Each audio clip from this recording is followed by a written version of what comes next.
tires with Michael. First, you need a jack to lift up the car, but you gotta make sure that it's on the frame. Next, we have a screwdriver. This is needed to take the hubcaps off of some cars. Next, we have a pry bar. This is what you'll need to take off some hubcaps, like for this car. Next, we have a lug wrench. This is most likely what you have in your car to take off your lugs. This is a different kind of lug wrench that we're going to use. It's a little bit easier to take off lug nuts. This is a torque wrench. Most people won't have this, but it's to make sure that the lugs are tight enough when you're tightening them. And this is a tire gauge to make sure that your car's spare tire is aired up enough. First, you'll need to jack up your car, which I've already done.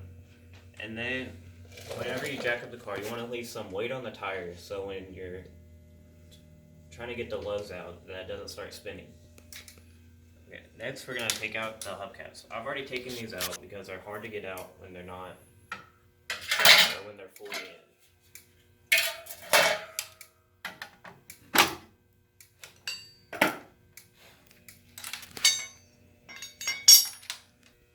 So some cars have hubcaps like this one, but there are some cars that do not have hubcaps like this one.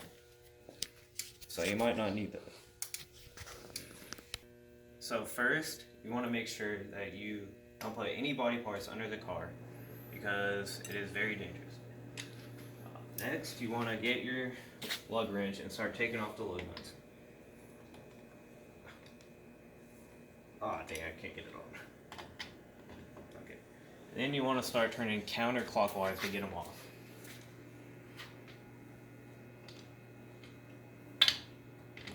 Alright, I think that's good. So now all the lugs are off the wheel. Next you want to lift all the weight off of the wheel by lifting the jack.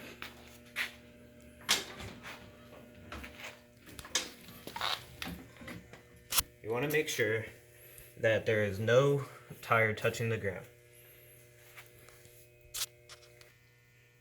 So now you put your hands on each side of the tire, you lift up and pull the tire away. Okay, this is what it looks like with the wheel removed. So we're going to pretend this is a spare and we're going to put it on the hub. So a little trick you can do is walking the tire closer to the hub until you can put it on. Once it's close enough, you're going to make sure the studs go through the openings. You can lift it on the hub and start turning it until they're all in the openings. So next you want to put on your lug nuts as tight as you can with your hands, one by one.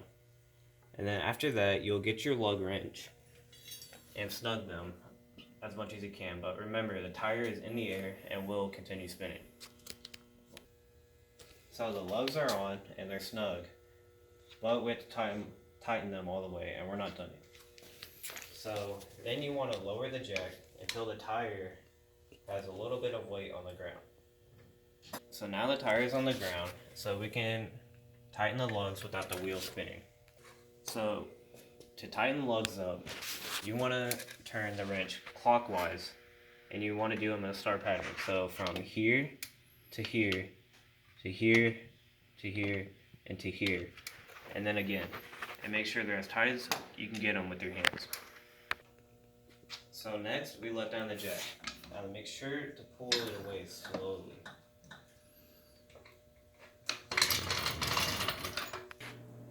So if you have a torque wrench, which some people don't, you want to set your lugs at 90 pounds.